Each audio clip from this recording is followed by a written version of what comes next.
Les saluda el doctor José León Castillo Barrios, en nombre de la Asociación de Ginecología y Obstetricia de Guatemala. Les damos a todos la bienvenida al programa de educación médica continua. El día de hoy tenemos el gusto, el honor de tener a la doctora Aleida Velázquez Calderón de Costa Rica, quien nos va a impartir el tema mastitis en la práctica clínica, diagnóstico, prevención y abordaje integral. La doctora Aleida Velázquez es médico y cirujano. Ella realizó sus estudios en la Universidad de Ciencias Médicas, tanto en licenciatura como en doctorado. Posteriormente realizó estudios de ginecología oncológica y actualmente ha desarrollado estudios en microbiota y en salud integral, nutrición y en nutrición antiinflamatoria en salud integral. Tenemos a la doctora acá gracias al patrocinio de la compañía Nestlé, y para ello vamos a dejar a Araceli que nos dé unas palabras de parte de Nestlé. Muchas gracias, doctor. Muy buenas noches, estimado grupo gremio médico. Es un honor darle la más cordial bienvenida a este espacio académico en el que tendremos la oportunidad de profundizar en un tema de alta relevancia clínica como lo es la mastitis, una condición que continúa representando un reto en la práctica médica y en la salud materna. Entonces, el tema que vamos a desarrollar esta noche tiene por título la mastitis en la práctica clínica, diagnóstico y prevención y un abordaje integral. Antes de abordar este tema, es muy importante hacer un recuento y revisar algunos puntos que son importantes para llegar a lo que nos acontece el tema de esta noche, que es la mastitis. Entonces, esto es algo que probablemente han estado viendo mucho porque es un interés a nivel mundial de los primeros 1000 días. Los primeros 1000 días se consideran en este momento una ventana de oportunidad. ¿Y cuál es nuestra ventana de oportunidad? Desde el momento de la concepción, donde se une el óvulo con el espermatozoide. Son los primeros 1000 días, que es desde ese momento hasta los primeros 2 años de edad del bebé. Todos estos 1000 días están relacionados con una nutrición materna saludable, con un microbioma saludable y con la epigenética. Que la epigenética es toda la información genética que tiene el bebé con toda la influencia ambiental que este bebé va a tener en su desarrollo durante sus primeros años de infancia, y está muy relacionado con la lactancia materna. Entonces esta ventana de oportunidad está muy relacionada con la microbiota a nivel de la leche materna. Es un papel muy importante y por eso es que los intereses mundiales están dirigidos en estos primeros 1000 días de vida, desde la concepción hasta los primeros 2 años de edad. Y se considera crucial para garantizar un óptimo desarrollo físico e intelectual por medio de una nutrición adecuada, y esto va a empezar con la lactancia materna. ¿Será que estas ventanas las puedo correr un poquito para acá para poder observar? Ahora sí. Entonces, ¿qué es el eje microbiota intestino-cerebro? Es una comunicación bidireccional que hay entre el sistema nervioso entérico y el sistema nervioso central. Y este eje microbiota intestino-cerebro, esta comunicación que tenemos entre el sistema nervioso entérico y el sistema nervioso central, está muy relacionado con una modulación neuroendocrina, que es indispensable para la conformación de este eje. ¿Y qué es la modulación neuroendocrina?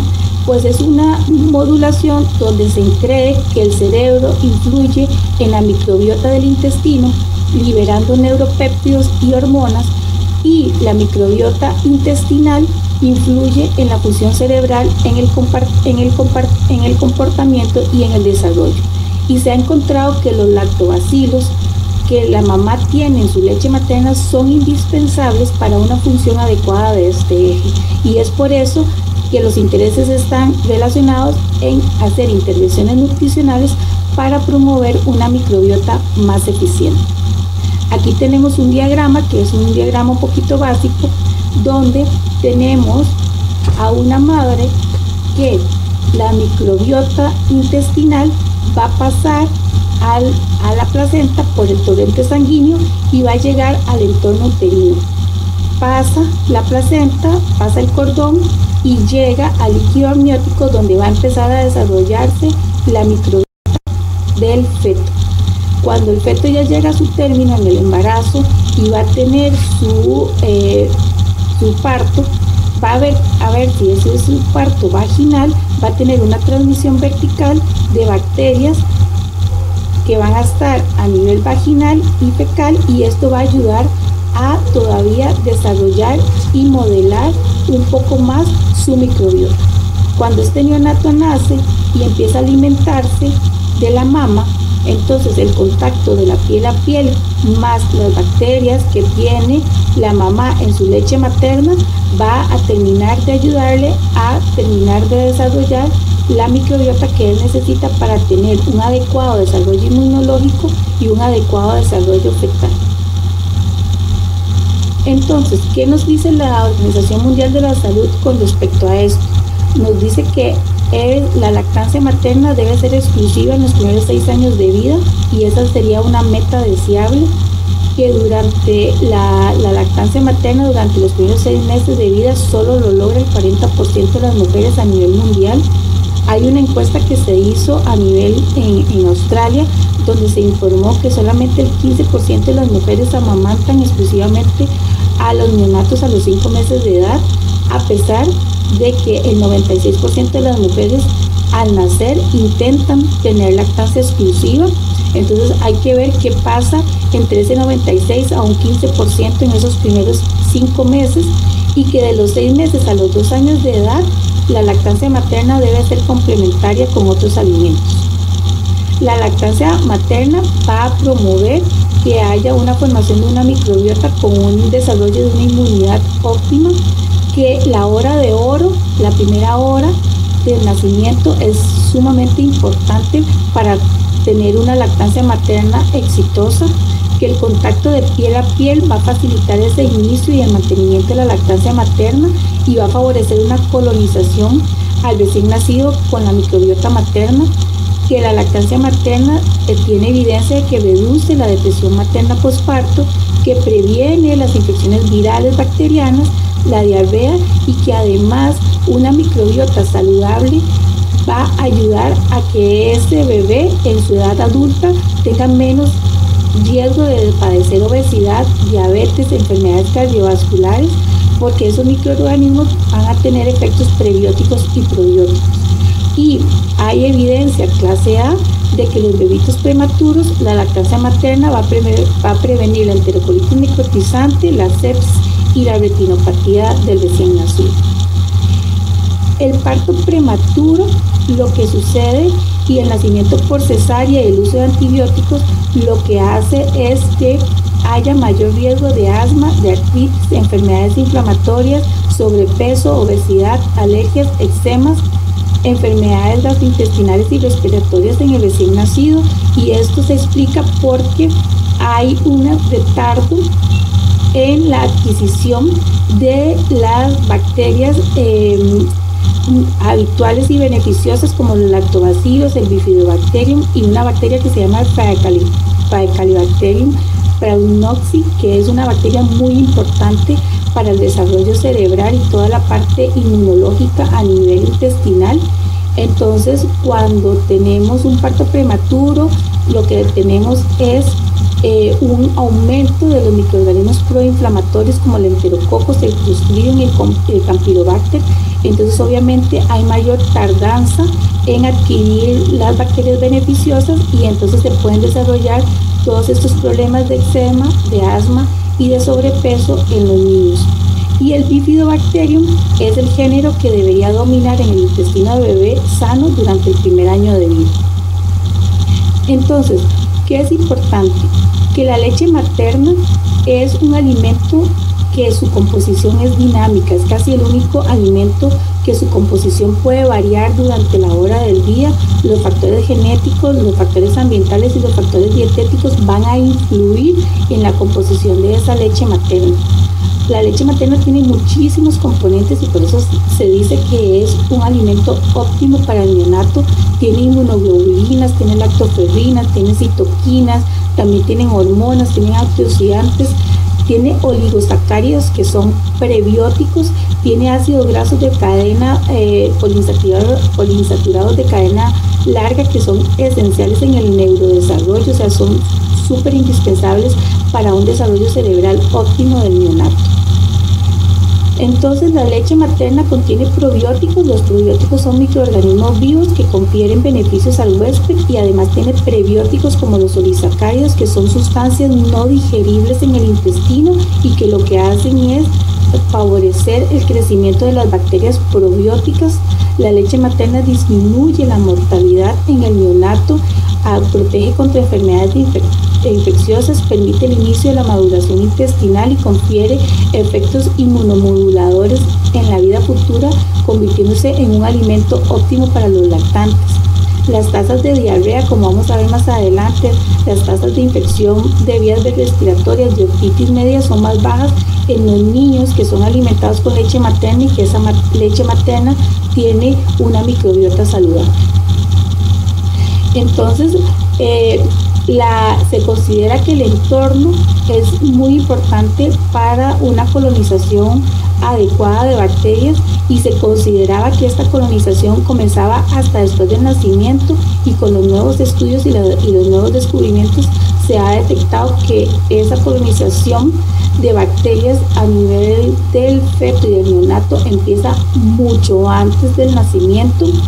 Y eso se logró llegar de acuerdo a que se hicieron estudios y se encontró ADN bacteriano en la placenta, en el cordón umbilical y en el líquido amniótico. Todos nosotros, cuando empezamos a estudiar medicina, siempre nos dijeron que el entorno intrauterino era un entorno estéril, y ahora sabemos que no, que realmente el feto va a tener prácticamente las mismas bacterias que su mamá tiene a nivel intestinal, y ahorita vamos a ver cómo pasan todos estos procesos. Tradicionalmente se creía que todas las células bacterianas que tenía la leche materna era resultado de una contaminación bucal del bebé o por las bacterias que tenía la mamá en la piel, y ahora las nuevas investigaciones han visto que el calostro de la leche de las mamás tiene bacterias que incluyen estafilococos, estreptococos, tienen lactobacilos, tiene bifidobacterias, tiene propionibacterias, que son bacterias saludables. Y este calostro se investigó en mamás previo, antes de que el bebé naciera. Entonces ahí empezaron todas las preguntas de cómo esas bacterias llegaron al calostro de una mamá que todavía no amamantaba a un bebé. Entonces ahí fue cuando se empezó a ver cómo era que había una circulación de bacterias previas al nacimiento del bebé que iban colonizando, iban ayudando al bebé a desarrollar una microbiota saludable. Y entonces tenemos tres teorías.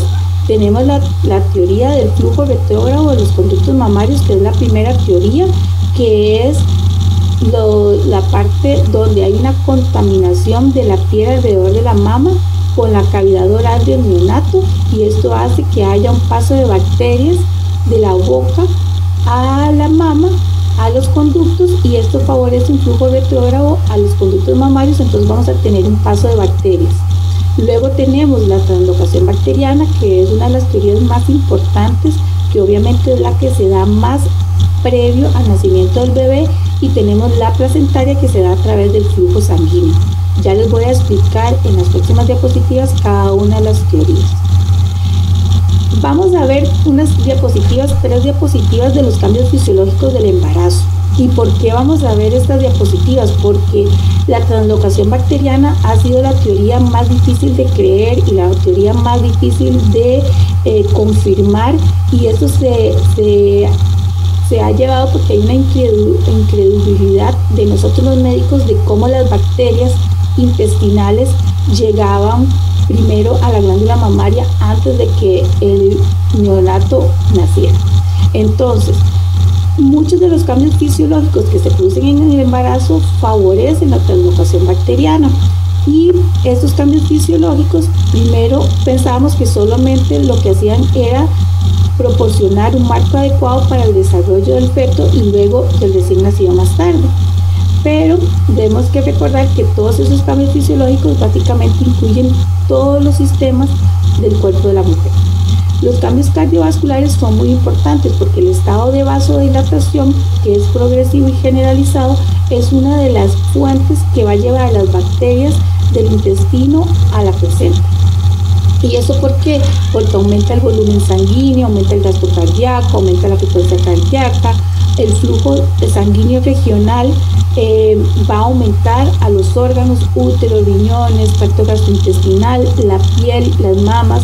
Vamos a tener un aumento en la producción de mayor cantidad de vasos sanguíneos, de angiogénesis y una concentración sanguínea de factores de coagulación y leucocitos.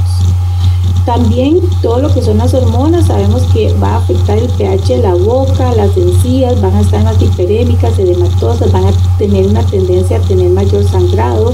El sistema gastrointestinal es uno de los sistemas que se ve más afectado por el crecimiento del útero. Va a haber un desplazamiento de los órganos por un crecimiento progresivo del útero. Esto va a llevar a una disminución en la motilidad debido al efecto de la progesterona, por la disminución de la contractilidad del músculo liso. También aumenta el tiempo del vaciado gástrico, hay una disminución en la secreción gástrica del ácido, entonces va a haber un pH gástrico más alcalino, y esa disminución de la motilidad va a haber una disminución de la peristalsis y eso va a alterar la permeabilidad intestinal, y la permeabilidad intestinal es la clave para entender la translocación bacteriana. Entonces, los vasos sanguíneos mesentéricos, al estar expuestos a los estrógenos y a la presión creciente que produce el útero, lo que va a producir es una congestión vascular transitoria y una estasis sanguínea. Y esto es lo que favorece que las bacterias que están en el intestino pasen al torrente sanguíneo y lleguen a la placenta.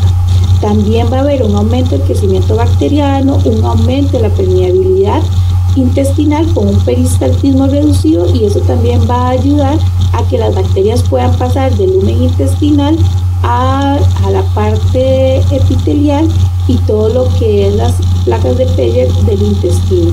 Y también no olvidar lo que produce el embarazo a nivel de la mama, que son los cambios en los conductos, en la areola, en los pezones, que van a facilitar la formación de una microbiota mamaria específica.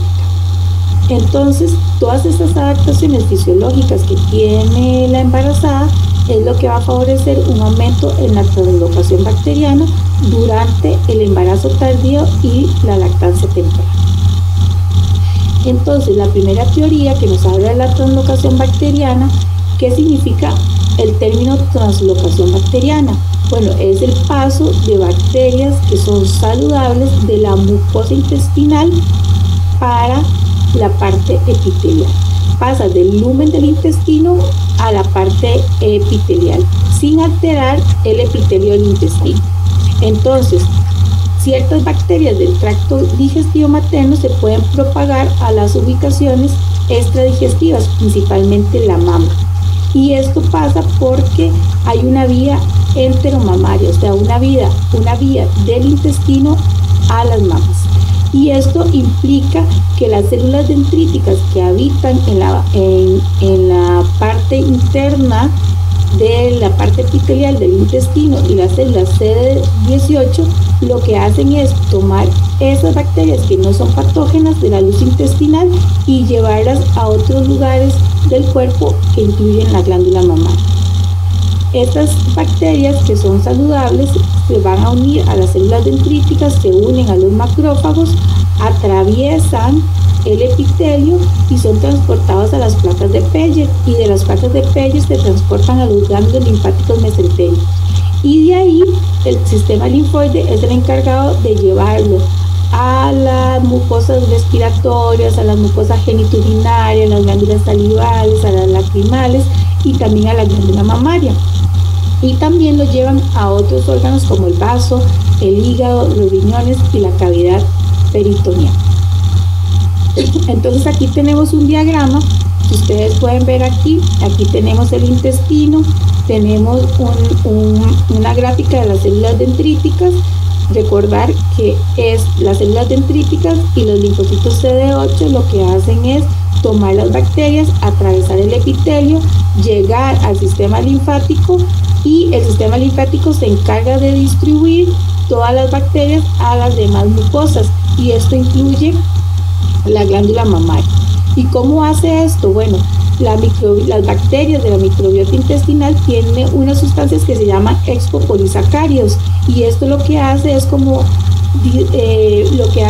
que estas bacterias se mantienen inmunológicamente silenciosas y evaden la respuesta inmunitaria del huésped, y esto es lo que favorece que haya una migración activa de las bacterias a la glándula mamaria. Y el flujo hormonal durante la gestación y la lactancia va a contribuir a este proceso, recordando que durante el embarazo vamos a tener un aumento de la circulación sanguínea y también de la linfa, y esto lo que ayuda es a mejorar esa transferencia de bacterias desde el intestino hasta la glándula mamaria. Aquí tenemos otro diagrama, tal vez un poco más bonito. Aquí tenemos lo que es el intestino materno. Vemos aquí donde tenemos el epitelio, este sería el lumen intestinal. Tenemos las bacterias intestinales que son tomadas, atraviesan por las uniones TAI, atraviesan el epitelio, y las células dendríticas las toman y las transfieren a los nódulos linfáticos mesentéricos, y de ahí las van distribuyendo a todas las demás mucosas, principalmente a la mama. Entonces, esta es la teoría principal, cómo hay una transferencia de bacterias saludables del intestino a la mama previo al nacimiento del bebé. Y eso es muy importante porque ocurre en todo el embarazo, pero principalmente en el embarazo tardío y la lactancia. Y la progesterona tiene un rol muy importante porque lo que hace es evitar la fagocitosis por las células inmunitarias. Luego tenemos el flujo retrógrado, que era como la teoría que estaba más aceptada y la más antigua y la más conocida, donde la boca del bebé y la piel materna era la que proporcionaba más bacterias a la leche por un flujo retrógrado, donde había una contaminación de las bacterias que el bebé tenía a nivel bucal, entraban por los conductos, y el reflujo de la leche lo que hacía era obviamente alimentar esa lactancia materna de las bacterias. ¿Cuáles argumentos encontramos en contra de esta teoría? Básicamente que las bifidobacterias son anaerobias estrictas, ¿verdad? Que no son aeróbicas, entonces no podían estar en la piel de la mama, que las bacterias se podían aislar del calostro antes de que el niño naciera, y que las bacterias vivas que se le administraban a la mamá oralmente se encontraban en la leche materna posteriormente, antes de que el bebé naciera. Entonces la pregunta era cómo esas bacterias que habían sido ingeridas oralmente llegaban a la mama.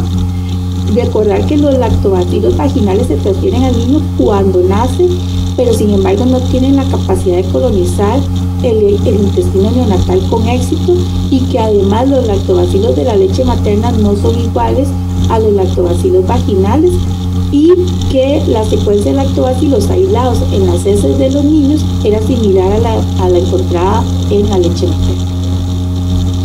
Y la tercera teoría, que es la placentaria, básicamente aquí juega un papel muy importante en lo que son la circulación, los vasos sanguíneos. ¿Por qué? Porque las mismas bacterias que están a nivel del lumen intestinal atraviesan el epitelio, pero ya no se van por el tejido linfoide, sino que se van por los vasos sanguíneos, y la cavidad oral también. Y lo que hace es que estas bacterias van por el torrente sanguíneo, llegan a la placenta, atraviesan el cordón umbilical, y así se diseminan en el líquido amniótico, y eso es lo que va haciendo que el bebito se desarrolle, o que tenga un mejor desarrollo inmunológico y un mejor desarrollo cerebral intrauterino. Entonces aquí tenemos un resumen de las 3 vías. La placentaria, nada más como un recordatorio, saber que es muy importante lo que es el flujo sanguíneo, los vasos sanguíneos, la enteromamaria, que lo principal es el tejido linfoide, y el flujo retrógrado, que ya es con el neonato amamantando, que hay un flujo retrógrado de las bacterias que el bebé tiene a nivel de la boca y lo que las bacterias que tenemos a nivel de la piel de la mano.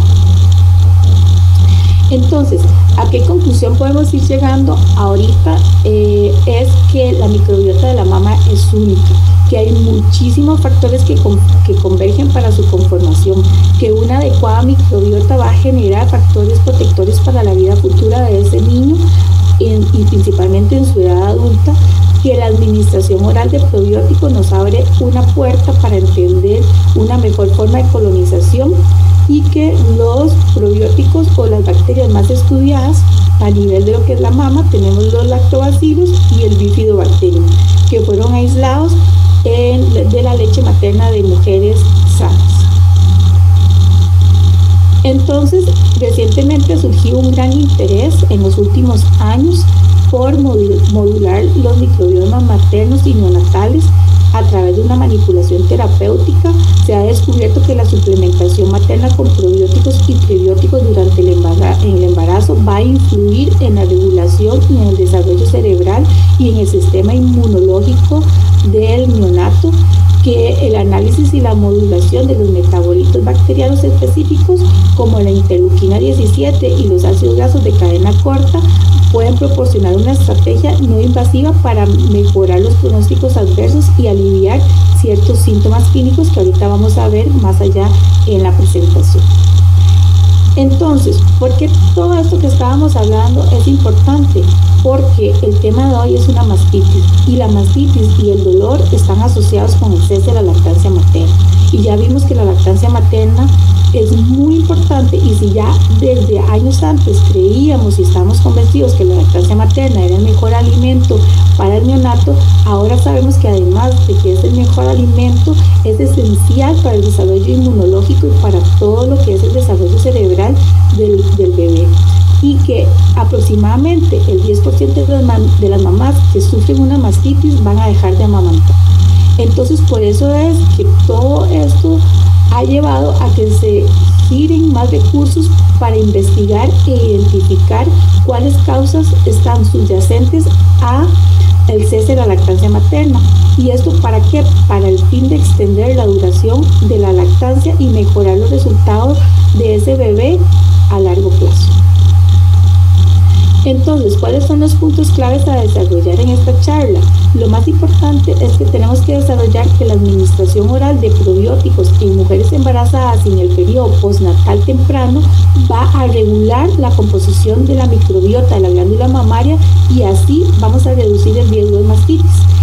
¿Y esto por qué? Porque los probióticos tienen propiedades antiinflamatorias que son comparables a los agentes farmacéuticos terapéuticos y que además actúan como un agente inmunomodulador. Si nosotros disminuimos el riesgo de desarrollar mastitis en estas mamás, vamos a mejorar que la mamá pueda dar lactancia materna por más tiempo y no tenga que suspender la lactancia materna. Y recordar que la OMS dice que idealmente son 6 meses de lactancia materna exclusiva. Entonces, ¿cómo define la OMS una mastitis? La define como una inflamación de más de un lóbulo de la glándula mamaria. Y hay 2 causas principales, la estasis de la leche y el desarrollo de la infección. La principal causa es la estasis de la leche, que puede evolucionar o no a una infección, y que normalmente la mastitis que está ligada a una lactancia puede desarrollarse en cualquier parte de la glándula mamaria. Puede ser un tejido intramamario, puede ser los pezones o puede ser la areola, y que la mastitis es una razón común para que una mamá cese la lactancia. Puede ocurrir la mastitis en mujeres lactantes y no lactantes, pero la lactante es la más común, tiene una incidencia más o menos de un 2 a un 33% en todo el mundo y aproximadamente en promedio un 10% en los Estados Unidos. Una revisión ahora del 2024 reportó que en Estados Unidos, el Reino Unido, Australia, Dinamarca, Turquía, Finlandia y Nueva Zelanda, más o menos la incidencia anda en un 13.45%, que es más frecuente que ocurre entre las 2 a 3 semanas después del parto. Sin embargo, puede ocurrir en cualquier momento mientras la mamá esté lactante, que el 75 y el 95% de los episodios de mastitis se van a presentar en los primeros 3 meses después del parto. Casi un tercio de estos pacientes van a recurrir y además un 3% pueden desarrollar un acceso mamario que puede requerir una hospitalización de la paciente y el uso de antibióticos intravenosos. ¿Cuáles son los factores de riesgo? Bueno, el factor de riesgo más importante es la estasis de la leche. ¿Y qué puede llevar a eso? Bueno, una sobreestimulación en la producción de la leche. También otro factor de riesgo que se ha visto que es muy importante, y ahora vamos a recalcar eso, es el uso de antibióticos antes del nacimiento del bebé y en las horas previas al nacimiento. El uso de antibióticos puede desequilibrar la flora bacteriana normal de la mama y eso ser un factor de riesgo para desarrollar mastitis. Una técnica de alimentación inadecuada, traumas a nivel del pezón, un bebé que no tiene un buen agarre porque tiene un labio, un paladar hendido, incluso el frenillo, el uso de protectores en los pezones, ropa muy ajustada. Las pacientes primigestas tienen mayor riesgo de desarrollar una mastitis, una mala alimentación o un antecedente de mastitis con un embarazo anterior. Los pezones agrietados es un factor de riesgo porque puede facilitar la entrada de microbios a través de la piel. El vaciado incompleto de las mamas, que ahora vamos a hablar un poquito más de eso, también puede resultar en una estasis de leche que va a proporcionar un medio susceptible y receptivo para microorganismos. La disminución de la inmunidad, los leucocitos polimorfonucleares a veces están un poquito disminuidos en los primeros meses después del parto y eso puede disminuir la capacidad de detectar algún tipo de inicio de infección y eso también puede ser secundario a un exceso de fatiga materna. Y otros factores van a incluir una mastitis en un hijo anterior, algún uso de crema tópica a nivel de los pezones y el uso de extractores de leche manual. ¿Qué tenemos de fisiopatología?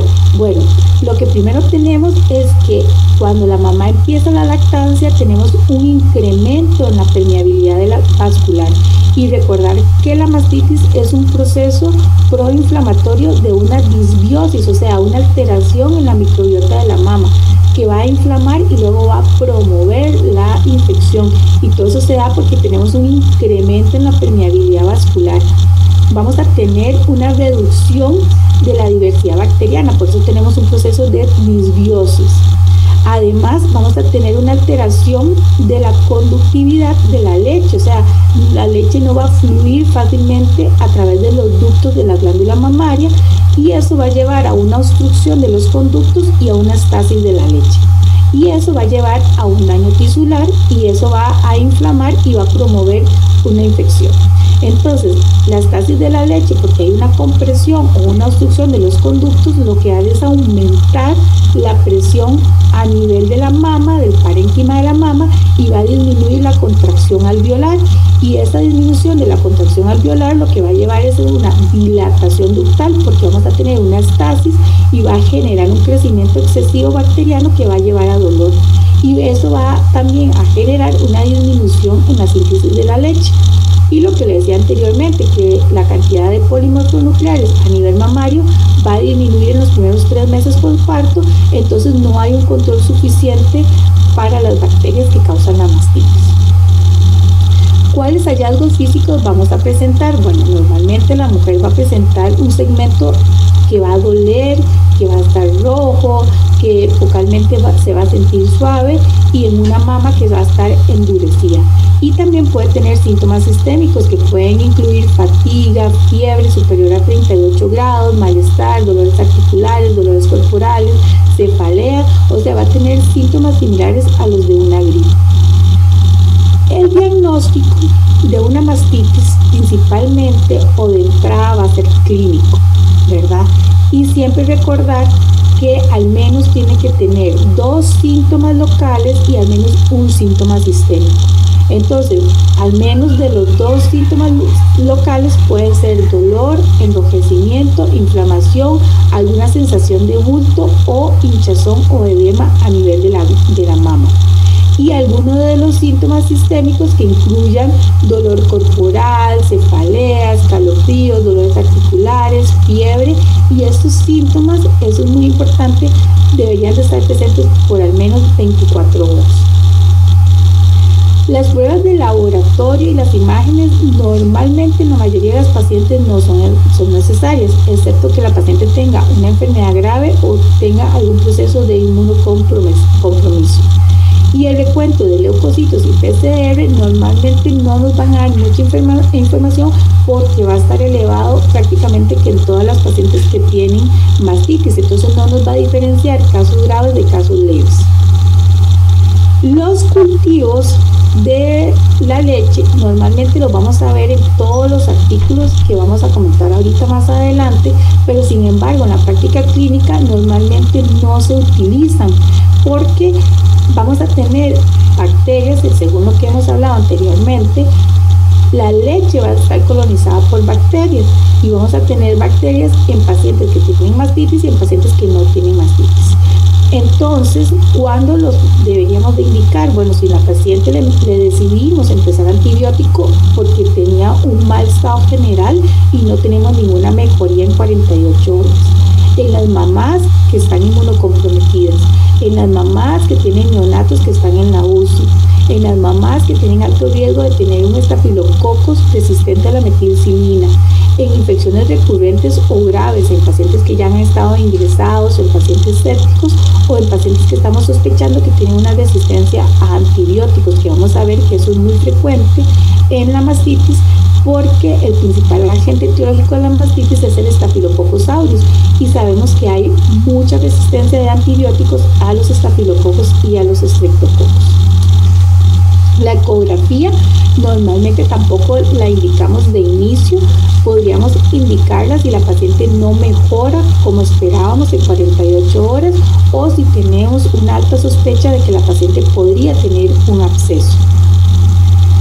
Este cuadrito lo que nos hace, que está un poquito cargadito, lo que nos hace es una diferencia entre los pacientes que pueden tener un diagnóstico de mastitis aguda, la subclínica, la subaguda o la crónica, que es la granulomatosa.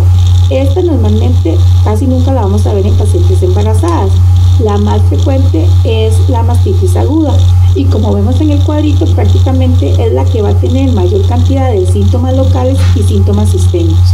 Y como vemos aquí, la principal bacteria que nos va a producir una mastitis aguda es el Staphylococcus aureus y como vemos aquí el diagnóstico es clínico. Podríamos pedirle un ultrasonido solamente si no vemos mejoría y ahorita vamos a hablar un poquito de la parte de medicamentos. Lo que es la mastitis subclínica y subaguda normalmente van a tener pocos síntomas a nivel local. Prácticamente la mamá lo que va a decir es que siente que está produciendo menos leche y que puede sentir la mama un poco más indurada, como un poco dolorosa. Normalmente este tipo de mastitis va a estar producida por otros entes etiológicos que no es el Staphylococcus aureus. Podemos tener Staphylococcus epidermidis o el salivarius o el Streptococcus. Y el diagnóstico también es clínico.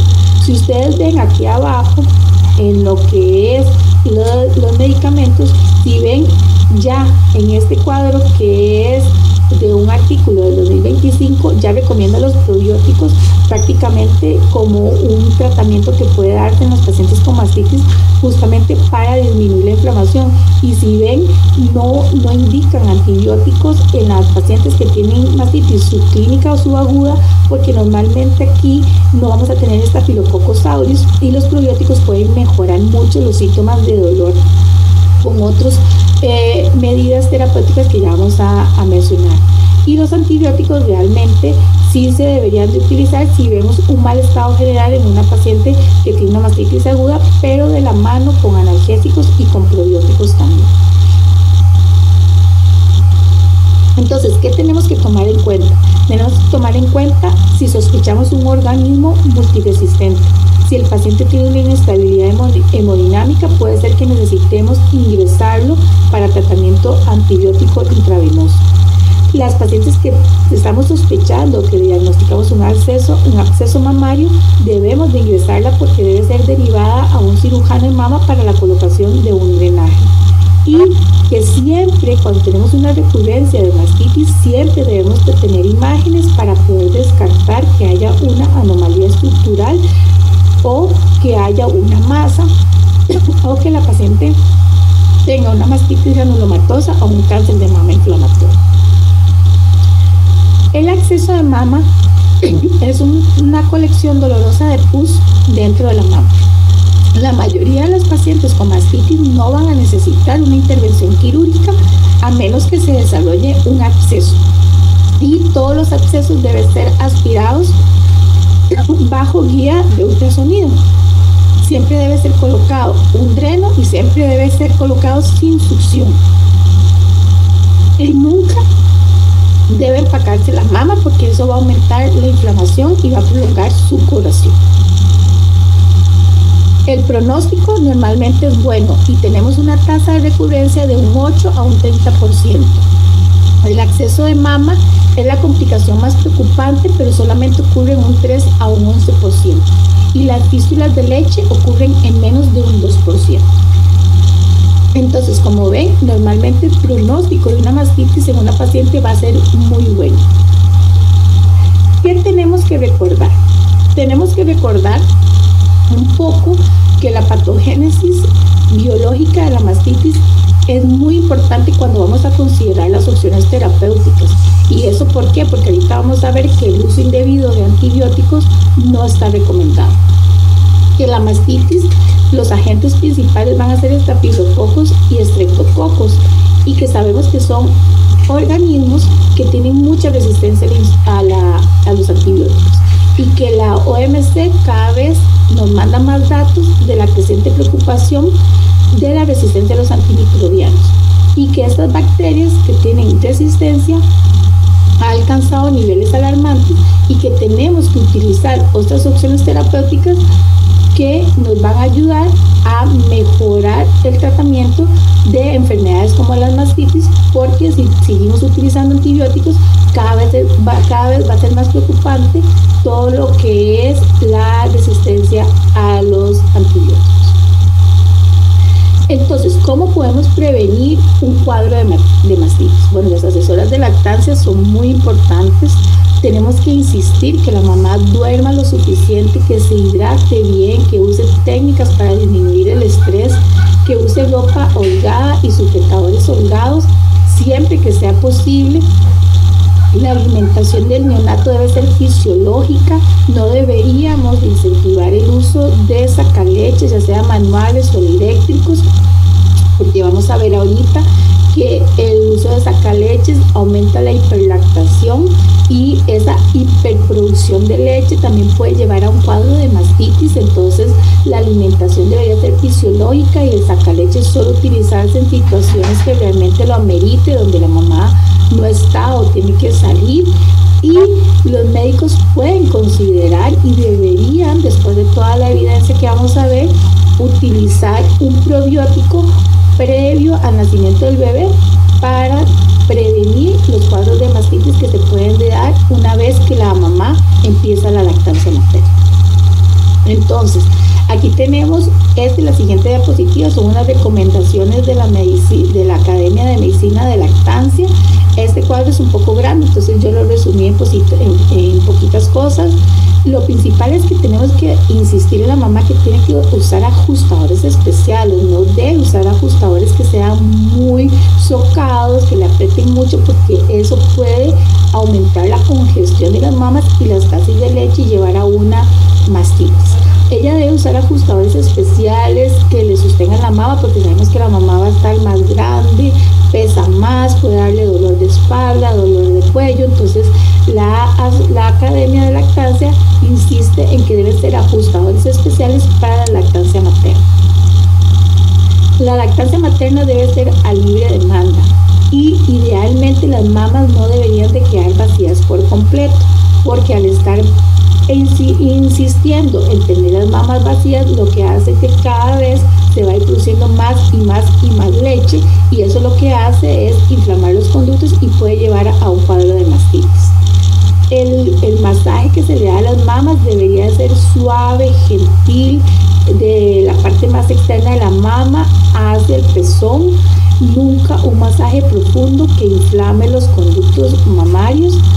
Debemos insistir en el descanso materno, minimizar el uso de los sacaleches, por lo que les acabo de decir, y evitar tratamientos tópicos a nivel de pezón, porque se ha visto que eso también puede generar una causa para la colonización bacteriana de la piel de los pezones y de llevar a un cuadro de mastitis.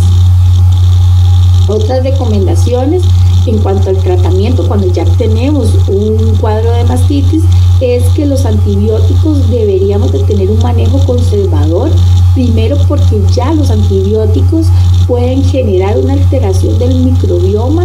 ¿Qué hacen los antibióticos? Bueno, se ha visto que si nosotros utilizamos un antibiótico vamos a disminuir las bacterias buenas de la leche y eso va a hacer que las bacterias patógenas se aprovechen y se multipliquen.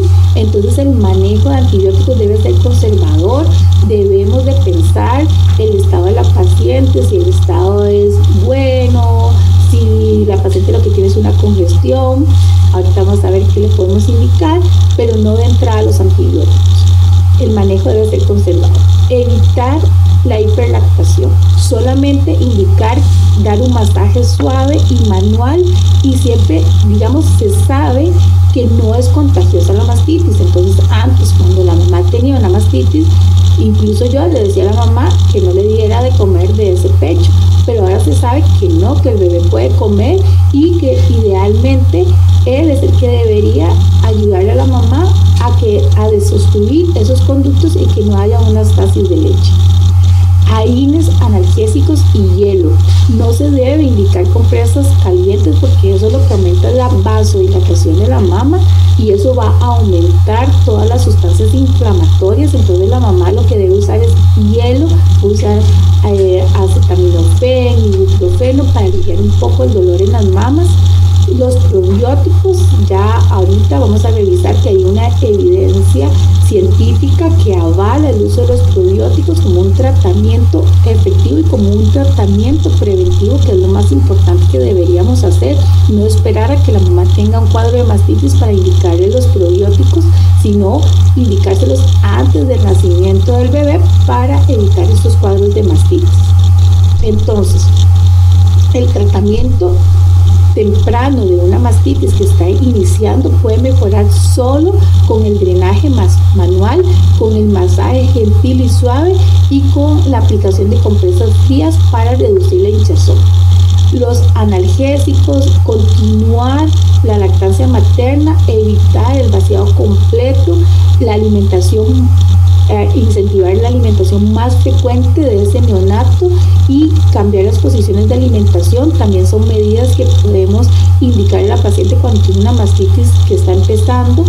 Cuando las pacientes están gravemente enfermas, que tienen fiebre, que el área roja es muy extensa, que es dolorosa, que la mama está hinchada y que eso va a persistir por más de 24 horas, podríamos recomendarle antibióticos con precaución, recordando que el organismo más frecuente en las mastitis agudas es el Staphylococcus aureus y entonces tendríamos que pensar en un antibiótico que sea pilar para esa bacteria.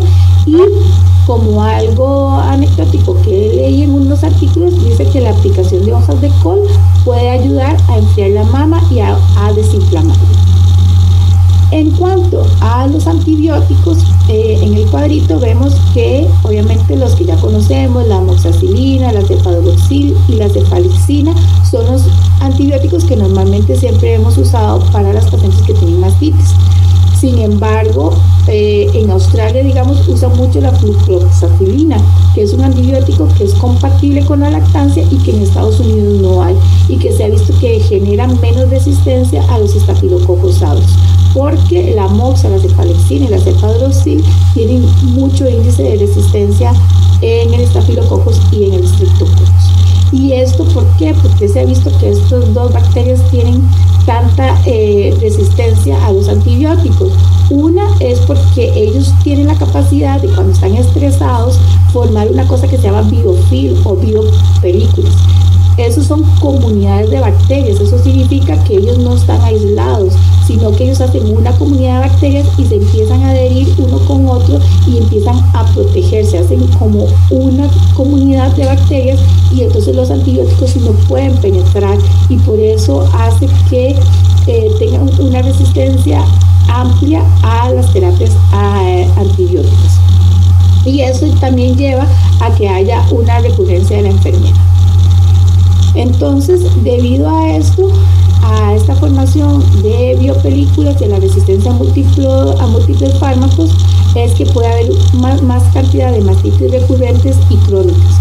Los antibióticos son capaces de disminuir los ADN de los lactobacilos y las bifidobacterias a nivel de la leche materna, y recordemos que los lactobacilos y las bifidobacterias son bacterias saludables en la mama. Y esto lo que hace es que disminuye concomitantemente con el estafilococcus también. Y el antibiótico también puede producir una disbiosis, un desequilibrio en las bacterias de la mama. Y obviamente hay que recordar que los antibióticos también van a tener efectos sistémicos desfavorables, porque también puede llevar a otro tipo de enfermedades como una infección vaginal y causar alguna infección geniturinaria también por una disminución en la microbiota a nivel sistémico. Por eso es que los tratamientos alternativos pueden ser muy buenos para la mamá en lugar de usar el antibiótico cuando no tiene un cuadro de mastitis grave. Hay un debate sobre el uso, los efectos y la elección correcta del antibiótico. Como les estaba diciendo, en Australia se usa mucho la flucloxacilina porque se ha visto que tiene menor resistencia, sin embargo en Estados Unidos no la tienen y nosotros de este lado tampoco. Y por eso es que las desventajas, que es lo que les decía, también van a incluir la presencia de otro tipo de enfermedades como son la vaginitis, la vaginosis, algún cuadro de diarrea o una infección geniturinaria. Entonces, los antibióticos pueden ser un factor de riesgo para desarrollar mastitis. Las mujeres que recibieron antibióticos en el último trimestre y en el periparto tienen 25 veces más riesgo de tener un cuadro de mastitis en comparación a las mujeres que no utilizaron antibióticos, que los antibióticos erradican las bacterias favorables también, y que eso puede ser una causa por la que no es tan efectiva en algunos casos la terapia antibiótica, que también la resistencia hace que los antibióticos no sean efectivos muchas veces, y que además cuando están bajo estrés, recordar que los estafilococos y los estreptococos forman los biofilms. Los probióticos, dejando a un lado los antibióticos, que ya hemos visto que sí es recomendable por algunas academias, ¿verdad? Como en el artículo que vimos en el 2025 o la Academia de Lactancia, nada más para hacer un recordatorio, es que son organismos vivos que cuando se administran en cantidades adecuadas van a conferir un beneficio al huésped. Y estos probióticos, lo que se ha mencionado en las investigaciones es que tienen propiedades antiinflamatorias. Y esas propiedades antiinflamatorias se comparan con el efecto terapéutico de los agentes como los AINES que podemos utilizar, y además tienen un apoyo como un agente inmunomodulador de la infección. Que la microbiota intestinal es un estímulo crítico para la maduración y la función adecuada del sistema inmunológico, o sea, las bacterias saludables que tenemos en el intestino es lo que nos va a ayudar a modular y nos ayuda a madurar la microbiota de todo nuestro sistema inmunológico, y que la administración oral de probióticos en mujeres durante el periodo postnatal temprano modula la composición de la microbiota, proporciona una estrategia dietética para reducir el riesgo de infección y de enfermedad. Las bacterias de la leche humana son consideradas beneficiosas para la salud y pueden desarrollar un papel en la reducción de la mastitis en las mujeres. Los científicos han aislado especies, particularmente los lactobacilos, que han sido los más estudiados. Los lactobacilos reducen o tienen la capacidad de reducir infecciones graves en bebitos extremadamente prematuros y pueden reducir lo que es el eczema infantil. Principalmente los lactobacilos más estudiados son el Lactobacillus fermentum, que tiene un efecto inmunoestimulante, y el Lactobacillus salivarius, que tiene un efecto más antiinflamatorio. Y se ha visto que las madres que ingieren los suplementos de lactobacillus van a presentar estos organismos en la leche que ella produce y en las heces de su bebé. Si la ingestión de probióticos ocurriera solo en el embarazo y no se lo diéramos en la parte postnatal, igual estos bebés van a presentar en sus muestras fecales las bacterias hasta los 2 años de edad. Los lactobacilos constituyen la principal barrera para evitar infecciones a nivel intestinal y urogenital en los neonatos, y que la leche materna en una mujer sana puede ser una fuente de lactobacilos como potencialmente probióticos que van a proteger a la madre y a su bebé de infecciones bacterianas y virales. Es muy importante recordar que la mastitis, ¿verdad?, en la parte aguda involucra mucho el estafilococcus, que varios estudios han demostrado que la administración de bacterias probióticas, particularmente los lactobacilos, previenen y tratan las infecciones mamarias causadas por estafilococcus, y probablemente el mecanismo por el que lo hacen es porque estimulan el sistema inmunológico del huésped, aparte de su efecto antiinflamatorio, y que además los lactobacillus salivarius y el fermentum son eficaces como una alternativa a los antibióticos para el tratamiento de una mastitis leve. Aunque los artículos que tenemos ahorita no abordan tanto los mecanismos de acción, sí se han observado los efectos beneficiosos, y eso es probablemente por la respuesta antiinflamatoria que llega del intestino a la mama. Hay 2 artículos de revisión sistemática con metaanálisis donde la administración oral de probióticos previene la mastitis. Las cepas que fueron evaluadas en Cochrane, tenemos el Lactobacillus salivarius, el Gasseri, el Fermentum y el Salivarius. Se usan en concentraciones de 1 a 10 a las 9 unidades formadoras de colonia y 1 a la 10 a la 10 en periodos de 3 a 16 semanas. Tenemos artículos que empiezan el uso de estos probióticos desde la semana 30, hay otros que empiezan en la semana 36. Entonces, básicamente, el último trimestre del embarazo sería como el más adecuado para empezar estos probióticos. Y la última revisión sistemática, que ahorita la vamos a revisar, del 2022, dice que los probióticos orales pueden reducir la incidencia de mastitis después de la administración oral de los probióticos durante el tercer trimestre del embarazo. Los probióticos disminuyen el recuento bacteriano de las madres que tenían mastitis, y lo disminuyen significativamente. Cochrane estudió diferentes intervenciones para prevenir la mastitis después del parto: antibióticos, masajes, probióticos, y las cepas incluidas fueron el Lactobacillus fermentum y el Lactobacillus salivarius. Y esta revisión de Cochrane concluyó que el uso de probióticos reduce el riesgo de mastitis cuando lo comparamos con otros placebos. El uso de bacterias probióticas durante el embarazo y el posparto se ha propuesto como un medio para modular la infección materna a los procesos inflamatorios y para apoyar el desarrollo inmunológico del bebé. Los bebés de las mamás que utilizaron probióticos en el periodo posparto tuvieron menos infecciones gastrointestinales. Los estudios con los probióticos que se han realizado en mujeres posparto no informaron de ningún efecto secundario, y eso es muy importante, porque cuando nosotros estamos utilizando una terapia nueva, lo que mucho nos importa es qué efectos secundarios va a tener este medicamento en una mamá que está lactando, en una mamá que está embarazada. Realmente no hay efectos secundarios graves, y ahorita vamos a revisar eso también. Y toda la evidencia científica lo que nos dice es que los probióticos pueden ser una medida efectiva y alternativa a los antibióticos para tratar la mastitis. Vamos a revisar este artículo. Este artículo es un artículo del 2010 de la doctora Rebeca Arroyo. Es uno de los primeros artículos que se hizo para revisar ¿Cuál era la eficacia de los probióticos en el tratamiento de la mastitis cuando lo comparábamos con los antibióticos?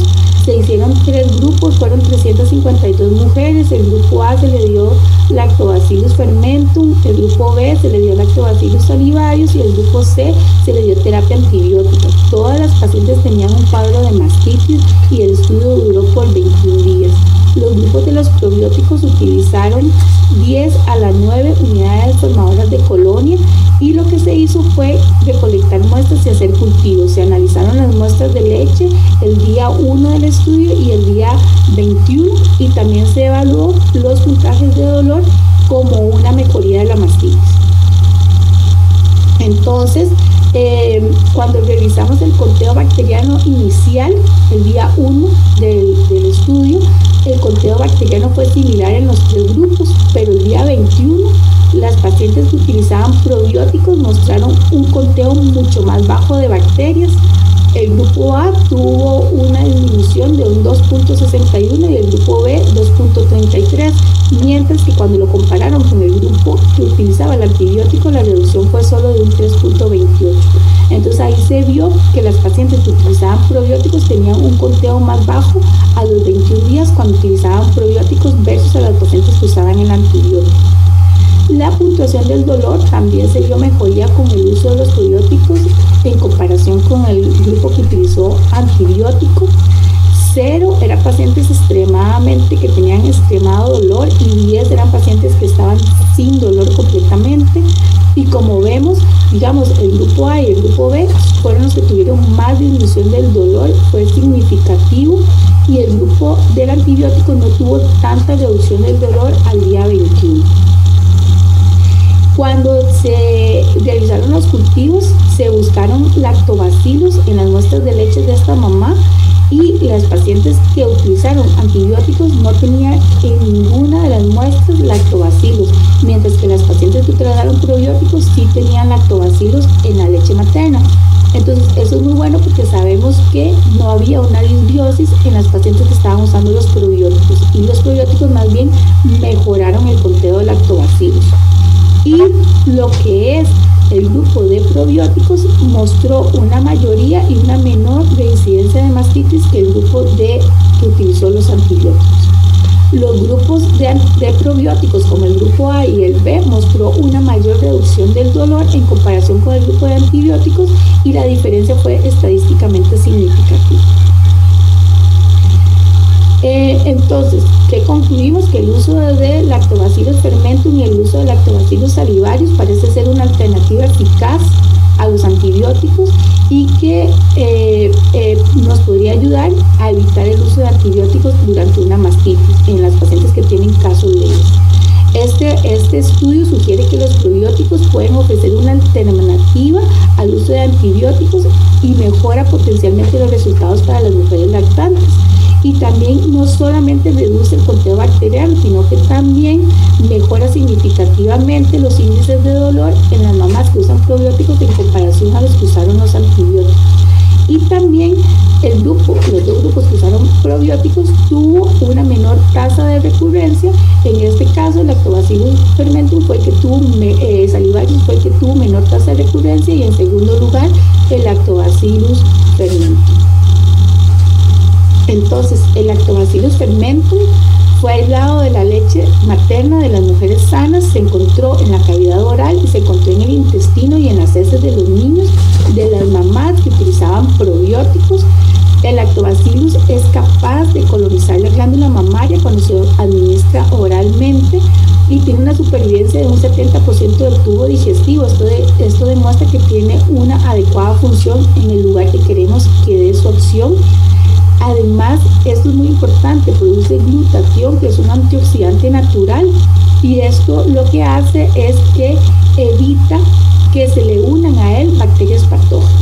Y el Lactobacillus fermentum ahorita se encuentra en la lista de bacterias QPS, que es de la Autoridad Europea de Seguridad Alimenticia, que dice que es completamente utilizable en la nutrición humana, que no transmite información de resistencia antibiótica a otras bacterias y que puede utilizarse en humanos. La hipótesis principal es que la ingestión regular del probiótico en las mujeres en los primeros 2 meses después del nacimiento va a disminuir la incidencia de mastitis, y la hipótesis secundaria es que esa exposición a los probióticos puede conferir un beneficio a las madres lactantes y reducir el riesgo de infección a los bebés, particularmente episodios de gastroenteritis e infecciones respiratorias. Aquí tenemos otro estudio, lo hizo el doctor Maldonado. Se hizo en 215 niños saludables. Estos niños ya tenían 6 meses de vida y todos los 215 niños habían sido alimentados por medio de fórmula. No fue de lactancia materna y no habían utilizado ni prebióticos ni probióticos. Entonces, el objetivo principal de este estudio fue evaluar el índice de infecciones gastrointestinales y respiratorias, y el segundo fue valorar los parámetros de crecimiento. Se supone que fue un estudio doble ciego controlado y con asignación aleatoria. Entonces, de los 215 niños, se excluyeron 27 y quedó un total de 188 niños. 91 en el grupo control, o sea, los que solamente usaban fórmulas que se les siguió dando fórmulas sin probióticos, y 97 que se les siguió dando la fórmula con probióticos, y el estudio se llevó a cabo durante 6 meses. Y lo que se valoró fue la incidencia de infecciones gastrointestinales y respiratorias en ambos grupos.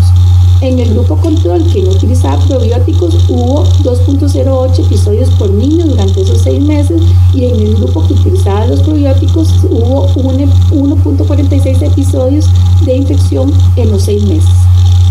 En el grupo control, 33 niños presentaron episodios gastrointestinales y 134 presentaron infecciones respiratorias. Y en el grupo con probióticos hubo 19 casos de episodios gastrointestinales y 106 casos de infecciones de vías respiratorias. Lo que esto arrojó fue una reducción de un 46% de infecciones gastrointestinales en los niños que utilizaban probióticos, y una reducción de apenas un 26% en las infecciones de vías respiratorias en los niños que utilizaban fórmula con probióticos. Entonces, sí se vio que había una reducción del riesgo general de infección de vías gastrointestinales y vías respiratorias de un 30% en aquellos niños que se alimentaron con fórmula y que se les adecuó, también se les añadió un probiótico, y que eso produjo un efecto benéfico en la prevención de enfermedades respiratorias y gastrointestinales. Esto que vemos aquí es una revisión de la literatura. Si ustedes les gusta este tema y empiezan a revisar, se van a encontrar muchos artículos que hacen revisión de todos los artículos, de toda la evidencia científica que hay. Este es una revisión de la literatura del 2020. Se habían encontrado 264 resultados, 40 estaban duplicados, 224 sin duplicar, pero cuando se revisaron todas las normas de calidad, al final solo quedaron 10 resultados seleccionados, que fueron los que ellos quisieron como analizar. Aquí tenemos cada uno de los 10 estudios, tenemos cuál fue el título, cómo fue el estudio, en qué país. Si se dan cuenta, España es el líder en investigación en probióticos, ¿verdad? No solo en la mastitis, sino en general. Es un país pionero en la investigación de lo que es la microbiota. Y básicamente lo más importante, y por lo que escogí es porque fue el único de las revisiones que se enfocó o que nos dio alguna luz de cuando los investigadores estaban utilizando los probióticos. Digamos, aquí tenemos que fue el del doctor Mastromarino, que se empezó a usar en la semana 36 del embarazo hasta 4 semanas después del posparto. El doctor Fernández, que lo empezó a utilizar desde la semana 30 hasta el nacimiento, y Yamilian, que lo usó en la primera mitad del embarazo. ¿Cuáles son las conclusiones que van poniendo, la discusión que hacen en la revisión? Bueno, ellos mencionan que una fortaleza de los estudios del doctor Maldonado, Hurtado y Fernández es que además de medir la carga bacteriana, también evaluaron el dolor de las glándulas mamarias. Entonces eso refuerza la eficacia de los probióticos, que el doctor Fernández tenía una limitación en el estudio, y era que las mujeres que él incluyó no representaban en completo la población embarazada, porque todas las mujeres habían tenido un cuadro de mastitis en un embarazo previo, entonces ya condicionaba un poco la aplicabilidad de los hallazgos.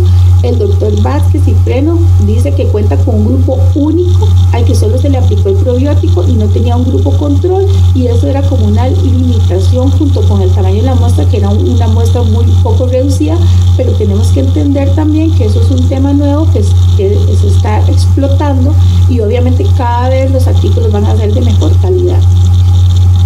En el estudio del doctor Jiménez, él informó que para el 7º día los síntomas locales de inflamación habían desaparecido por completo en el grupo de los probióticos, incluyendo grietas en los pezones o en la areola, mientras que el grupo control todavía continuaba con síntomas y signos inflamatorios.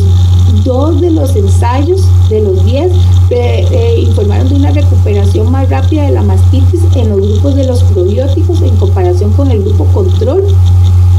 Y los autores no detectaron un efecto dosis-respuesta entre las 3 dosis de probióticos que fue probada. Hay 3 estudios, ¿verdad?, donde nos informan sobre los recuentos de bacterias en diferentes momentos a lo largo de los estudios.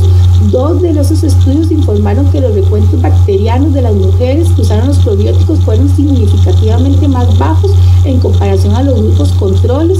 El otro estudio informó al final del ensayo que hubo una disminución significativa en los recuentos de las bacterias como los estafilococos en las mujeres que usaban los probióticos en comparación con el grupo control.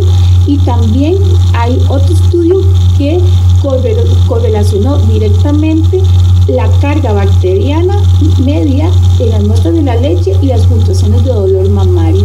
O sea que entre más carga bacteriana tenía la mamá en la leche, más dolor mamario tenía la mujer.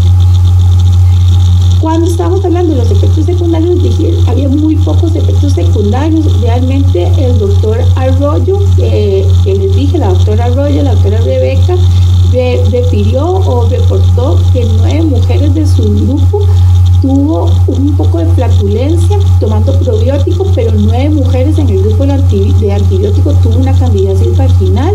El doctor Maldonado no encontró diferencias en las tasas de incidencia de flatulencias o diarrea, y los 2 grupos del doctor Jiménez tampoco informaron de efectos secundarios.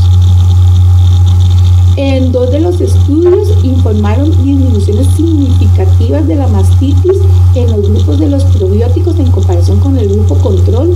El doctor Fernández informó de una disminución estadísticamente significativa de la mastitis en los grupos que él asignó, 57 para las mujeres del grupo control y en comparación con un 25% en las mujeres que utilizaban el probiótico. Entonces vemos que hay una disminución en la prevalencia de la mastitis en las mujeres que usan el probiótico versus las que no usan el probiótico, un 57 versus un 25%. El doctor Hurtado también refirió una disminución significativa en la incidencia de mastitis de un 19 en el grupo control a un 11.5 en las mujeres que utilizaban probióticos. Las puntuaciones de dolor también mejoraron en las pacientes que usaban probióticos. El doctor Hurtado encontró que durante el primer mes las mujeres las que usaban probióticos tenían menos dolor en las mamas que las del grupo control. Sin embargo, al 4.º mes prácticamente que el dolor de la lactancia era muy parecida en ambos grupos. El doctor Fernández encontró que las puntuaciones de dolor fueron mucho más bajas en las mujeres que usaban probióticos en comparación con el grupo control.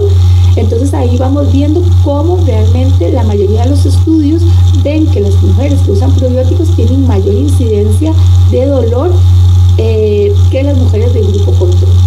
Este otro estudio, que es un estudio del 2022, también estudió 6 estudios. Prácticamente, si logran leer, de estos 6 estudios están incluidos en los otros 10 estudios. Entonces, muchos de los artículos que vamos viendo hace una revisión de todos los metaanálisis y todos son básicamente los mismos.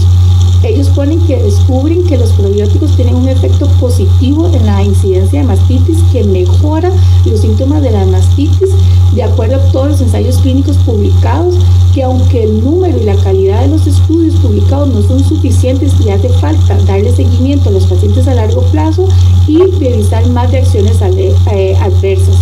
Y que, digamos, que estos hallazgos de estos metaanálisis son consistentes con los resultados de una revisión bibliográfica de Cochrane, donde se hace un resumen de todos los estudios clínicos, y Cochrane señala y llega a la conclusión de que los probióticos pueden reducir el riesgo de mastitis más que el placebo. Sin embargo, debido a que todavía hay estudios científicos de baja fiabilidad, entonces no es posible concluir que pueden reducir el riesgo de dolor y lesión en los senos. Y con respecto al recuento bacteriano de la mastitis en la lactancia, básicamente que el dolor en las mamas está positivamente relacionado con la carga bacteriana en la leche, y que estas mujeres van a tener una mayor abundancia de patógenos oportunistas. ¿Qué tenemos de conclusiones? Tenemos que la mastitis lactante es una condición común, dolorosa y debilitante en las mujeres, y que tiene un impacto significativo en la duración y en la frecuencia de la lactancia materna, que según la OMS, el agente etiológico más importante es el Staphylococcus aureus en el 95%, y que lo que es el Streptococcus viridans, el epidermidis y los estafilococos negativos más bien están más asociados a las mastitis subagudas, subclínicas o recurrentes, que a pesar de ser parte estos patógenos de la microbiota de la leche, también se encuentran en pacientes que tienen mastitis en mayor cantidad, que los estudios nos dicen que el Lactobacillus fermentum y el Lactobacillus salivarius pueden usarse como una alternativa efectiva a los antibióticos, que los estudios recientes nos permiten plantear la hipótesis de que los probióticos, en particular las cepas de Lactobacillus, podrían ayudar a prevenir la mastitis, reducir su recurrencia y promover su curación, que la suplementación con probióticos durante el embarazo y la lactancia muestran unos resultados prometedores para la salud de las mamas y la modulación de la respuesta inmunitaria, que los probióticos pueden convertirse en un componente clave y en un enfoque más personalizado para el manejo de las mastitis y menos dependientes de los antibióticos, que el Lactobacillus fermentum y el Salivarius son las especies más estudiadas. Sin embargo, como hay pocos estudios, doble ciego, los datos pueden ser mixtos, pero las revisiones sistemáticas sugieren que pueden ser muy efectivos para el tratamiento y su prevención. La administración oral de probióticos a madres embarazadas y lactantes van a prevenir y tratar eficazmente la mastitis, y que el Lactobacillus y el Bifidobacterium son de interés en los suplementos probióticos para prevención y tratamiento, debido a la estimulación del sistema inmunológico y al desarrollo de la función de la barrera intestinal. Y las mujeres que fueron suplementadas con Lactobacillus fermentum y Salivarius tenían recuentos significativos más bajos de bacterias en su leche, y además informaron de un alivio de los síntomas de mastitis en comparación con el grupo de antibióticos. Y esta sería la última diapositiva. Muchas gracias.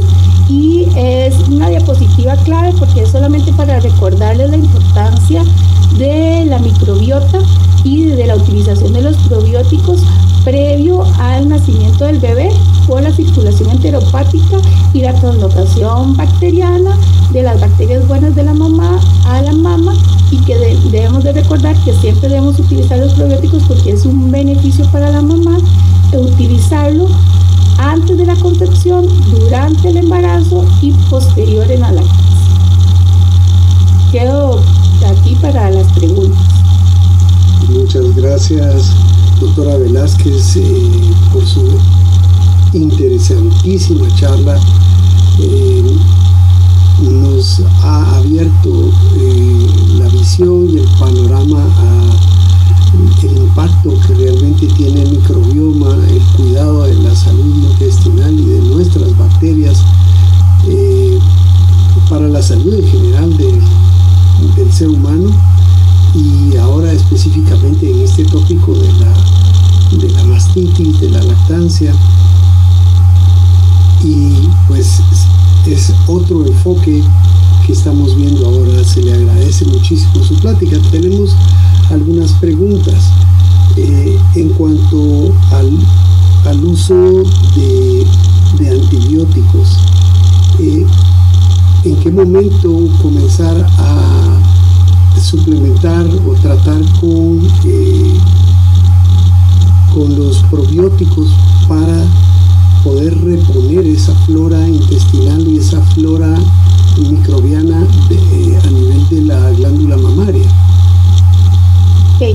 Digamos que las recomendaciones de utilizar el probiótico para mejorar todo lo que es la microbiota a nivel de la glándula mamaria sería en el último trimestre del embarazo, enfocado más al Lactobacillus fermentum, ¿verdad? Pero durante todo el embarazo y antes del tercer trimestre podríamos utilizar otro tipo de probióticos para mejorar la microbiota a nivel intestinal, que se puede utilizar incluso previo a la concepción con el producto de G-Balance, que tiene el Bifidobacterium y tiene el Lactobacillus, y que además nos va a ayudar a mejorar la concepción en la mamá. Y digamos, lo que yo hago es que muchas veces utilizo el producto antes de la concepción, lo mantengo durante todo el embarazo, y si la paciente tiene las condiciones económicas, se lo dejo y le agrego el Optilac, o si no, se lo suspendo en el tercer trimestre y le empiezo el Optilac ya. Y digamos, en el caso mío, yo siempre les digo que lo utilicen durante por lo menos toda la lactancia si pueden, y si no, por los primeros 6 meses.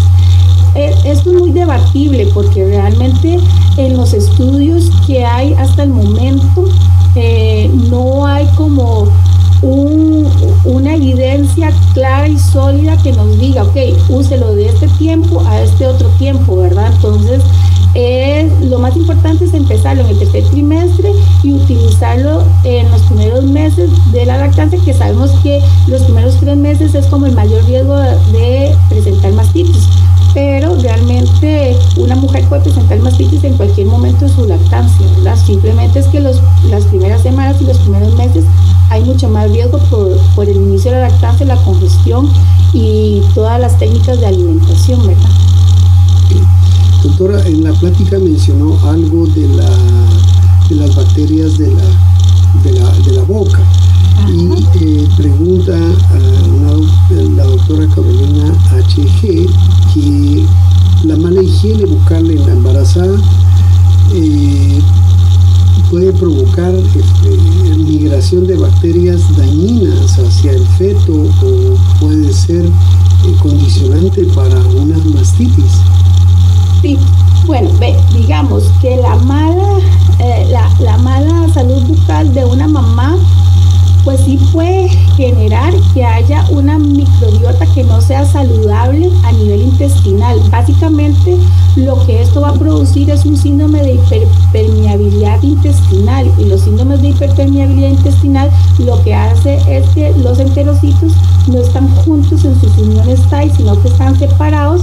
Entonces es como una puerta abierta para que las bacterias que no son saludables ingresen a la parte del torrente, sean absorbidos incluso por el nervio vago y ser llevados a la parte del sistema nervioso central de la mamá.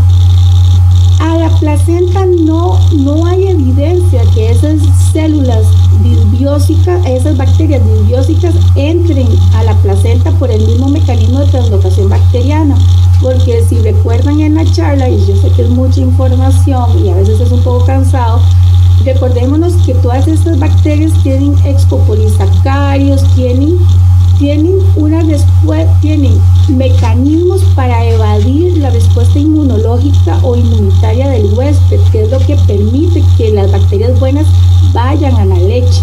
Pero todas estas bacterias que son patógenas o disbiósicas no cuentan con esos mecanismos, entonces no pueden llegar a la mama. Entonces digamos que una mala higiene bucal, no hay tanta evidencia que va a llegar esas células patógenas por translocación bacteriana a la placenta y va a infectar al bebé. Eso no hay como mucha evidencia. Es más evidencia con las bacterias benéficas. Ok, doctora, la doctora Elin Mota pregunta, ¿hay alguna evidencia que muestre los niveles de citoquinas en la leche relacionada a niveles de la inflamación, correlacionando con los niveles bacterianos o probióticos?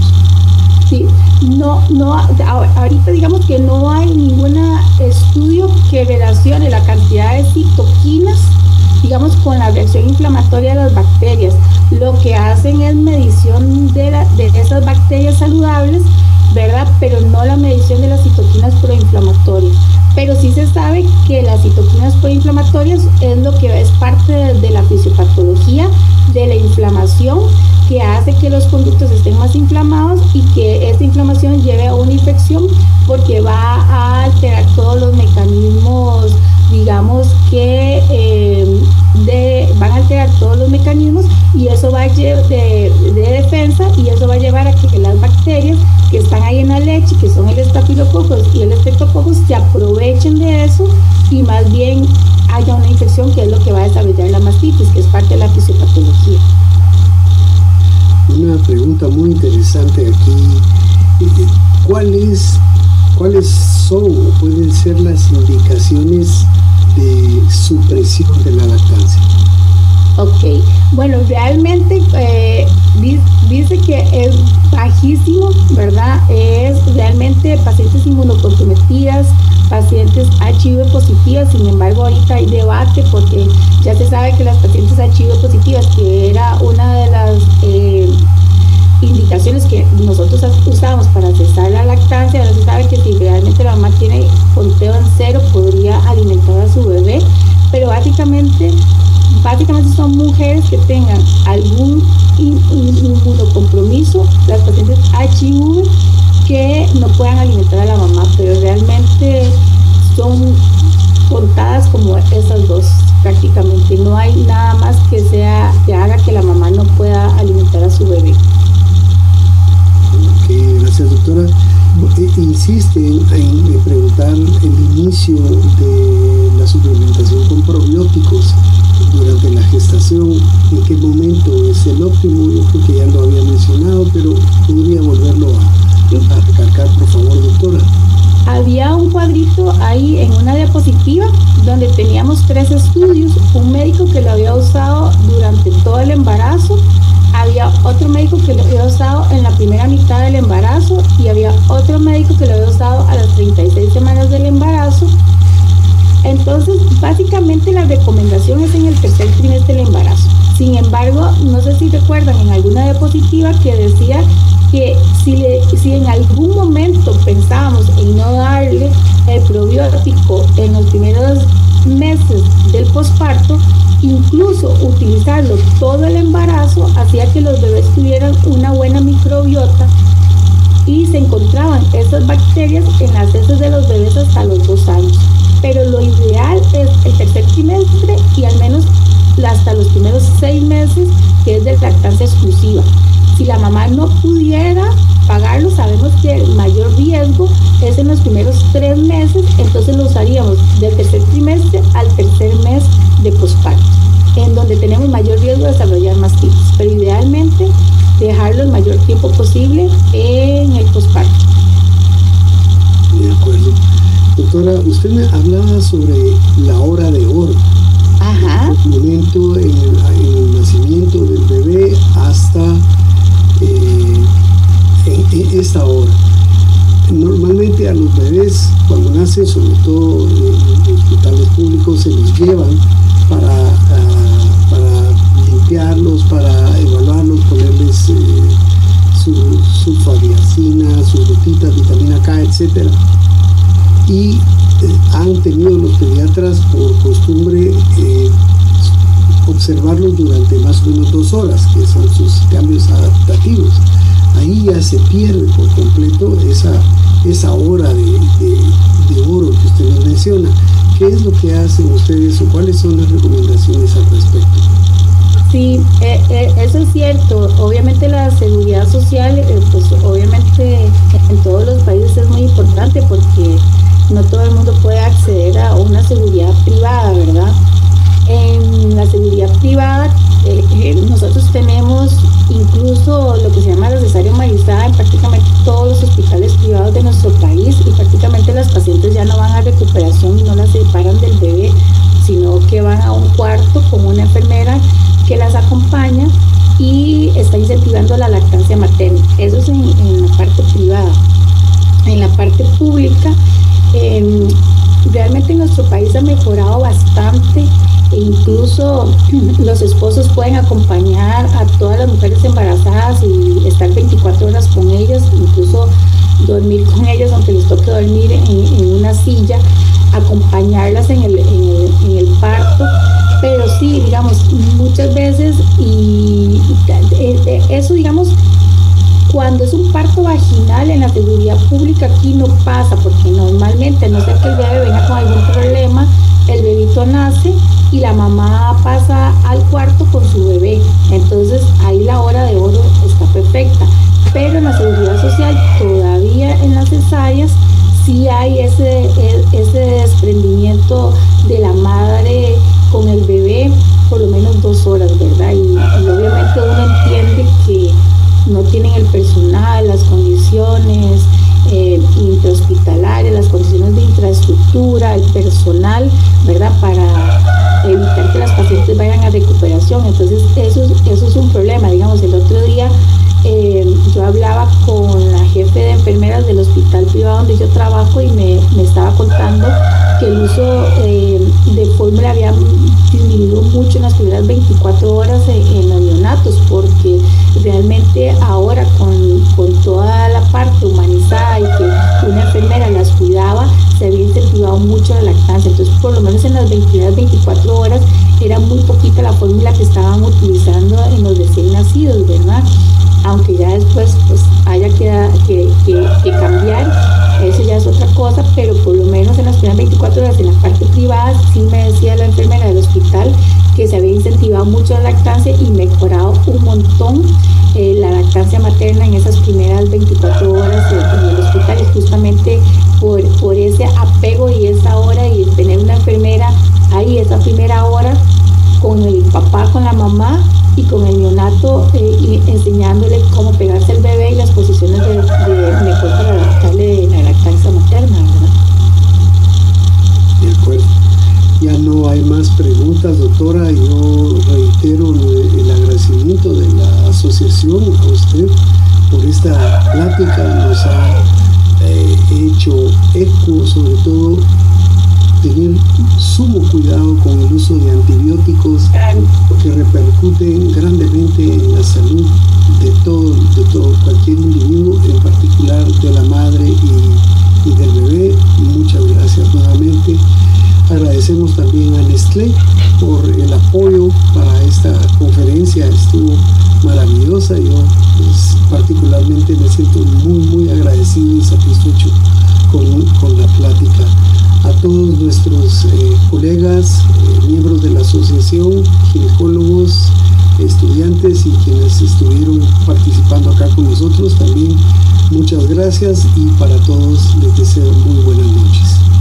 Buenas noches y muchas gracias a ustedes también por la invitación, a Nestlé por la oportunidad. Para mí esto de la microbiota y todas las aplicaciones terapéuticas que podemos utilizar realmente es una oportunidad increíble de hacer medicina de una manera diferente, más preventiva, ¿verdad? Sin dejar de descuidar obviamente la parte terapéutica. Entonces yo creo que la importancia de esto es aprender a discernir cuándo solo usar probióticos y cuándo tener que utilizar los antibióticos, ¿verdad? Y eso incluso en la mejora hasta para nosotros y nuestra práctica clínica, porque obviamente la resistencia a antibióticos ha aumentado montones. Muchas gracias. Nuevamente, muchas gracias a todos, a Nestlé. Que pasen buena noche. Buenas noches.